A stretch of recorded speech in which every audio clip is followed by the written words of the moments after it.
Welcome back. We have one more application of lines that we want to look at before we move on to functions.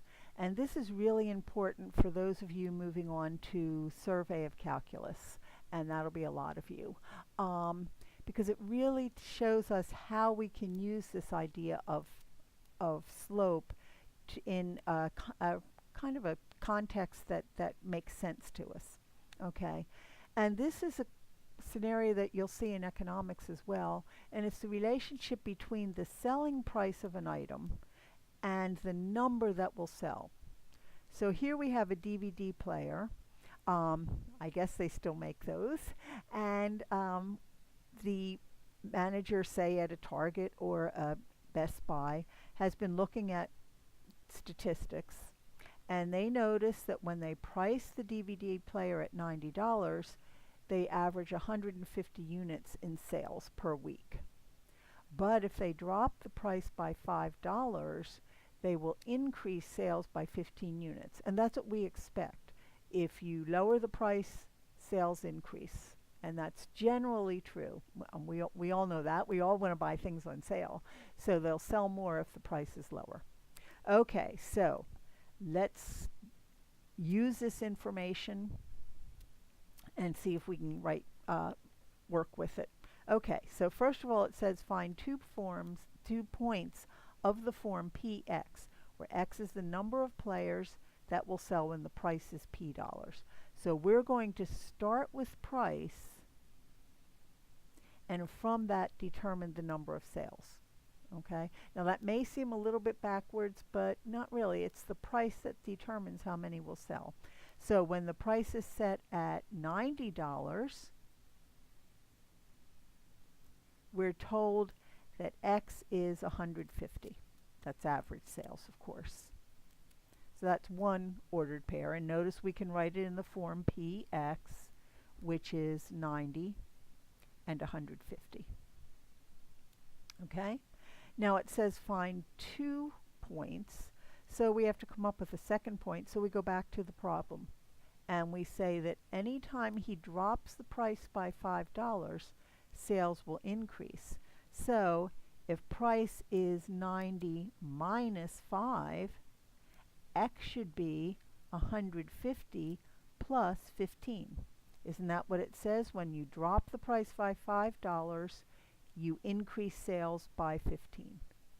And so I have a second ordered pair, p equals 85, x equals 165. So there's a second ordered pair, 85, 165. Of course, we could find a lot more. Instead of dropping the price, we could increase the price. But if I increase the price by $5, what would happen to my sales that started out at 150? They would have to go down by 15. So that would be another ordered pair that I could use if I wanted to.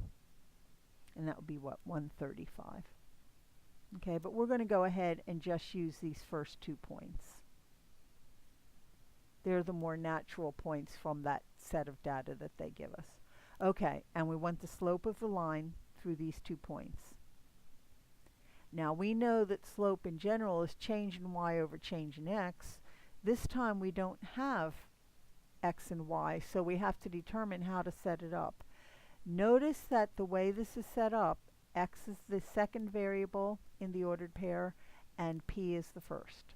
And we know then that slope should be in the form change in x over change in p. This is what we call the dependent variable, and price is the independent variable.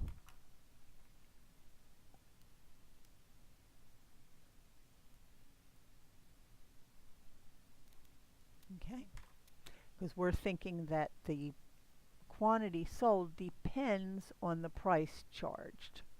Okay, so then it's change in x over change in p, so I take my 2 ordered pairs. Let's keep the numerator positive. It'll be 165 rather, minus 150, and 85 minus 90. So 165 minus 150 is 15 over negative 5. Okay? 15 over negative 5, which is negative 3. Now, does it make sense that the slope is negative? Yes, because as price increases, sales decrease. So that's exactly what we expect. Okay? Now, what does the slope mean? I mean, we can find slope, but we want to be able to use it. And so we go back to what it represents. It's the change in x, which is the number of sales, over the change in the price. And if we think of that as negative 3 over 1, we just write what we've got. When price increases,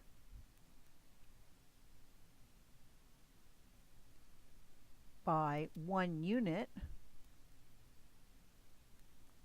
but what's our unit for price? It's dollars. So when price increases by $1,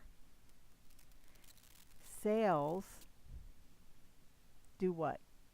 Well, they're getting smaller. They decrease by 3 what? Well, X is the number of units sold. So they decrease by 3 units, or 3 DVD players. Okay? So every price increase is going to result in a decrease in sales. Okay? And that's what we mean by interpreting, and some of your homework problems are going to ask you to do that. Okay? Thank you.